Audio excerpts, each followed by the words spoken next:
Assalamualaikum warahmatullahi wabarakatuh. Selamat siang, sore, atau malam. Kembali lagi di channel Missing Link History dengan gue, Dani Y. Sekarang gue ini mau nyampein soal makanan dari Jepang kali ini. Bagi kalian yang belum nonton video sebelumnya, kalian bisa tonton di link yang ada di deskripsi atau yang ada di pojok atas ya. Oke, daripada berlama-lama, mari kita mulai saja dengan penjelasannya. Oke? Nah, sekarang di sini gue mau ngebahas soal ramen nih. Pasti kan kalian yang anak-anak muda pasti udah sering kan makan ramen. Nah, jangan cukup makan ramennya doang. Kalian harus tahu nih sejarahnya kayak gimana. Ramen adalah sebuah adaptasi Jepang dari mie gandum Tiongkok. Ramen pertama kali diperkenalkan di Jepang nih oleh imigran Tiongkok pada akhir abad ke-19 atau awal abad ke-20.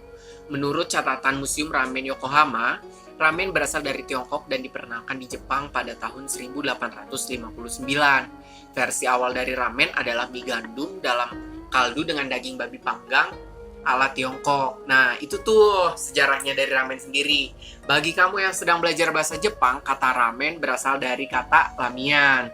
Di tahun 1910, sebuah restoran masakan Tiongkok di pecinaan Yokohama menyajikan hidangan ramen dan hidangan tersebut mendapatkan pujian dari masyarakat di Jepang.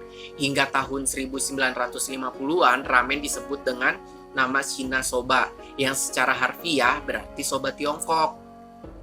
Nah, kalian sekarang udah tahu kan sejarah ramen kayak gimana? Oke, sekarang gue mau lanjut nih pembahasannya soal tempura. Kalian pernah kan pasti makan tempura?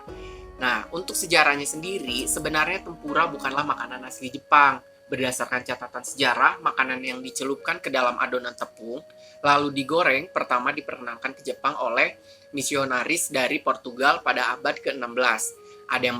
Ada yang berpendapat bahwa nama tempura berasal dari tradisi Portugis yang memakan makanan laut pada masa Prapaskah dan dalam bahasa Latin disebut dengan Ed Tempora Quaresmae.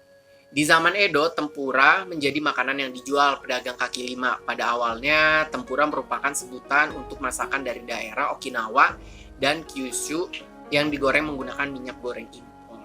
Nah, sejauh ini kalian tahu cuma makanan doang kan? Sekarang kalian harus tahu nih sejarahnya.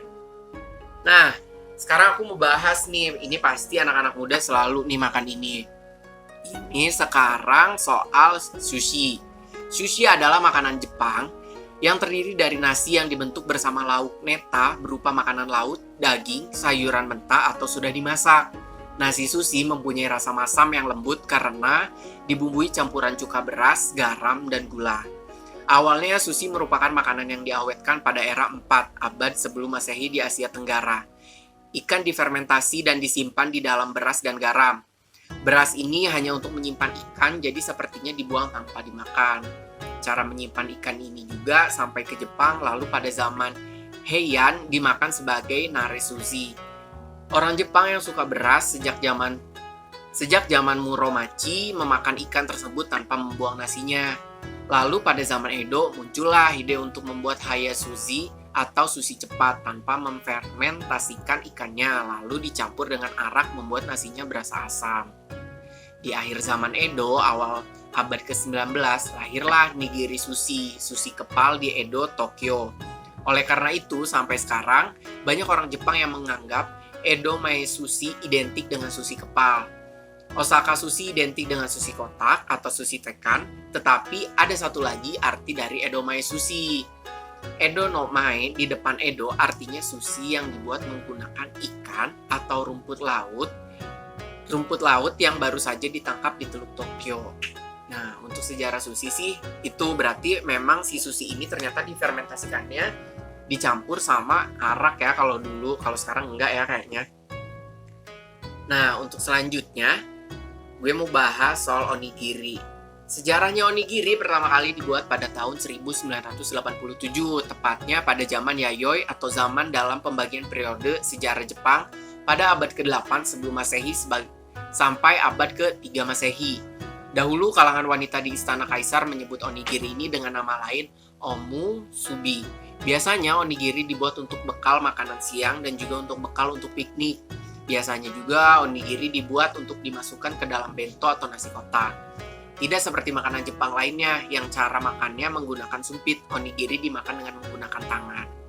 Penjelasan lain menyebutkan bahwa pada zaman Heian, para bangsawan menyebut nasi kepal dengan nama omusubi, sedangkan rakyat biasa menyebutnya dengan onigiri. Seperti itu. Nah, selanjutnya ini gue mau bahas soal mochi nih. Mochi kan biasanya kita taunya kan dari Sukabumi kan, sebenarnya itu dari Jepang. Mochi, tidak ada yang tahu dengan pasti bagaimana atau dari mana kue mochi ini berasal. Bahkan ada yang mengatakan kalau kue mochi ini berasal dari Cina. Tapi kue yang terbuat dari beras yang ditumbuk ini sudah digunakan untuk perayaan tahun baru bagi para bangsawan Jepang selama periode Heian tahun 794 sampai 1185. Pada awal abad ke-10, berbagai jenis mochi digunakan sebagai persembahan kekaisaran pada upacara keagamaan. Catatan dari era tahun 1070 menyebut kue beras ini sebagai mochi baru sekitar abad ke-18. Orang-orang mulai menyebutnya mochi. Sebelumnya kue mochi ini juga mempunyai sejarah nih mengenai namanya dan alasan menjadi tradisi di Jepang. Tiap tahun baru, nama mochi ini berasal dari berbagai kata. Salah satunya adalah kata kerja motsu yang berarti untuk menahan atau memiliki, yang bermaksud bahwa mochi berupa pemberian dari para dewa. Ada juga mochizuki yang berarti bulan purnama dan muchimi yang berarti lengket. Nah, teman-teman, tadi kan gue udah bahas nih soal mochi, soal onigiri, soal sushi, sama tempura, sama ramen. Sekarang kalian tahu kan sejarahnya itu kayak gimana, jadi nggak hanya cuma makan doang, ya nggak sih?